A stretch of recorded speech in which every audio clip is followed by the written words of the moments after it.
Mangaldai district হৈ পিনে আজি ককাই ইয়াত উপস্থিত হৈছোহি। কেইদিনৰ যাত্ৰা আছিলে? আমাৰ অহা 20 তাৰিখৰ পৰা আমি আহি আছিলোঁ অনৰ্গল, আজি আহি উপস্থিত হৈছোঁ। 11 দিনীয়া যাত্ৰা কেনেকুৱা ধৰণে সময়বোৰ পাৰ হৈছিল এই 11টা দিন? গোটেই আমি যিমানকেইখন ডিষ্ট্ৰিক্ট হৈ আহিছোঁ সকলো ৰাইজকে প্ৰথমতে ধন্যবাদ জনাব বিচাৰিছোঁ। বহুতখিনি সহায় সহযোগিতা তেওঁলোকে আগবঢ়াইছে, মৰম আশীৰ্বাদ দিছে, আইতাৰ পৰা ধৰি পিনে বয়োজ্যেষ্ঠৰ পৰা ধৰি পিনে ডেকা জীয়ৰী সকলোৱে। কিনো ক'ম, মানে আৱেগিক হৈ আছোঁ, বহুত আৱেগিক হৈ আছোঁ মই। বিশেষ নিজৰ ককা আইতাৰ কাৰণে আমি ৰাজপথত ওলাই আহিবলগীয়া হৈছে। আমি অসমীয়া মানুহবোৰ কেতিয়াবা ভাবোঁ স্বাৰ্থপৰ নেকি বুলি, নিজে প্ৰশ্ন কৰোঁ কেতিয়াবা। ককাই কি দিয়া নাছিলে আমাক, সকলোবোৰ দি থৈ গ'ল। তাৰপিছতো আমি ককাইৰ কাৰণে হাতযোৰ কৰিবলগীয়া হৈছে। কোনোবা ৰাজপথত ওলাব লগা হৈছে, কোনোবাই হয়তো গুলি খাব লগা হৈছে। এইবোৰ কাৰ্যই আমি নিজেই নিজৰ বুকুত মানে বহুত বেয়াকৈ দুখ পাওঁ। আজি ককাই থকাহেঁতেন ক'লেহেঁতেন যে এইবোৰ ভাল নহয়। আৰু ককাই অনাগত দিনত যিখিনি কথা কৈ গ'ল সেইখিনি কথাই এতিয়া খাপ খাই চাগে। যিখিনি কথা তেওঁ মন্তব্য কৰিছে সেইখিনি কথাই আজি চলি আছে। কিন্তু ককাইক আমি একো দিব নোৱাৰিলোঁ, মানে ককাইক আমি একো দিব নোৱাৰিলোঁ। আমি ল'লোঁ, আমি তেওঁৰ পৰা বহুত ল'লোঁ। আমি তেওঁ যেতিয়া প্ৰগ্ৰেম কৰিব যায় 2টা 3টা 4টা, কিছুমানে ভাবে এই এটা গান গাইছে আহি দিছে। ককাই জানে সেইটো অনুভৱ, কিমান কষ্টৰে মানুহখিনিক মন্ত্ৰমুগ্ধ কৰিব যায়। কিন্তু সেই ক্ষেত্ৰতো ককাইক বহুতে টোল কৰিছিলে এটা সময়ত। আজি যেতিয়া ককাই নাই, তেতিয়া উপলব্ধি কৰিছে যে ককাই নোহোৱা এই অসমখন কেনেকুৱা হৈ পৰিছে। আজি লাজ পাইছোঁ আমি নিজক অসমীয়া বুলি কৈ পেলাই। ককাইৰ কাৰণে আমি যুঁজি আছোঁ দিনে ৰাতিয়ে, কিন্তু দিনে ৰাতিয়ে যুঁজিছোঁ যদিও একেই দেখিছোঁ 0% ছাকচেছ। সেনেকৈ আৰু কি ক'ম, নিজক বহুত বুজাই আছোঁ মই, কিন্তু নোৱাৰিছোঁ। তো বহুত এটা দুখৰ কথা হয়, জুবিনদাৰ দৰে এজন মানুহক হত্যা কৰিলে। আৰু এতিয়া সেইটো কথা আপোনালোকে সকলোৱে জানে, অসমবাসীয়ে জানে, গোটেই ভাৰতবৰ্ষীয়ে জানে হা। আৰু আজিলৈকে সেই হত্যা অভিযুক্তক দুজনক এতিয়া থানা ৰাখিছিলে, জেলত সুৰক্ষা দিছে। সেইটো এটা বহুত লাজৰ কথা।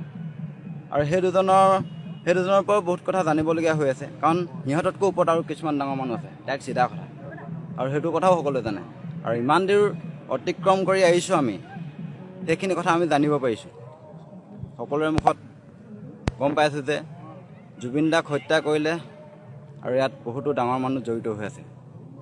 আৰু আমাৰ দৰে এজন মানুহে যদি কিবা সৰু ভুল এটা কৰোঁ, তো পুলিচে যিটো মানে জেৰা কৰে, মাৰে, তো সেইটো এটা বহুত দুৰ্ভাগ্যজনক কথা। আৰু জুবিন দাৰ দৰে এজন মানুহক হত্যা কৰাৰ পিছতো, সকলো কথা জনাৰ পিছতো তো কোনো একো কৰিব পৰা নাই। মোৰতো বহুত খং উঠি আছে, মানে বহুত ক্ষোভত আহিছোঁ মই আগতেও প্ৰতিবাদ কৰিছোঁ, প্ৰতিবাদ কৰি যাম। আৰু জুবিন দাই যেনেকৈ সঁচা কথা ক'বলৈ ভয় নকৰে, জুবিন দাৰ পিছতে কিজানি মই কালো ভয় নকৰোঁ, মানে চিধা কথা। আৰু গোটেইখিনি মই আপডেট দি আহিছোঁ, মই কাৰোলৈ ভয় নকৰোঁ বুলি। আৰু ভয় নকৰাকৈ এইখিনি জেগা পালোহি। আৰু যিখিনি কথা কৈছোঁ সম্পূৰ্ণ চিধা কথা কৈছোঁ।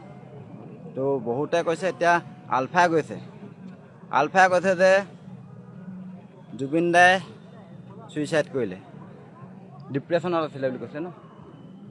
তো তেওঁলোকে জুবিন দাৰ বিষয়ে আচলতে নাজানে। আৰু চাগে কিজানি সিহঁতক চৰকাৰেও কিবা এটা দিলে চাগে, সেইটো কাৰণে এনেকুৱা ধৰণৰ কথা মন্তব্য কৰিছে। তো সেইটো কথা মোৰ ভয় নালাগে, আলফালৈও ভয় নালাগে মোৰ, চিধা কথা। আৰু মই বহুত আৱেগিক হৈ আছোঁ, কান্দিব নাজানো, খংহে উঠোঁ।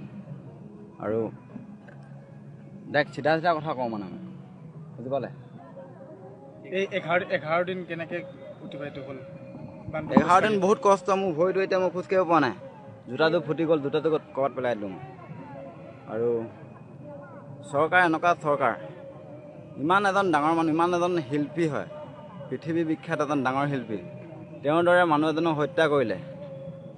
আৰু আজিলৈকে ন্যায় দিব পৰা নাই, মানে কি ক'ম, সকলোৱে জানে মুঠতে। মই বাকী একো নাই, মই কোনো ৰাজনীতি দলক মই ভাল নাপাওঁ, চিধা কথা। ৰাজনীতি মানে কূটনীতি। আৰু সিহঁতে মানুহ মাৰিবলৈ ভয় নকৰে, আমাৰ লিখা মানুহ মাৰিবলৈ ভয় নকৰে। মই এটা ভয় খাই আছিলোঁ, মই চব চিধা কথা কৈছোঁ। মোক যদি বাটতে কিজানি গাড়ীয়ে মৰুৱাই দিব পাৰে, খুন্দিয়াই দিব পাৰে। আমি ৰাতি কেতিয়াবা 9টা বাজে হা, মই সেইটোতো মই ৰিস্ক লৈ আহিছোঁ। মই ভাইটোক কৈছোঁ তই মুঠতে চিন্তা নকৰি মই আছোঁ, সম্পূৰ্ণ ৰিস্ক লৈ আহিছোঁ। কিবা সুধিব নকওঁ যি সুধে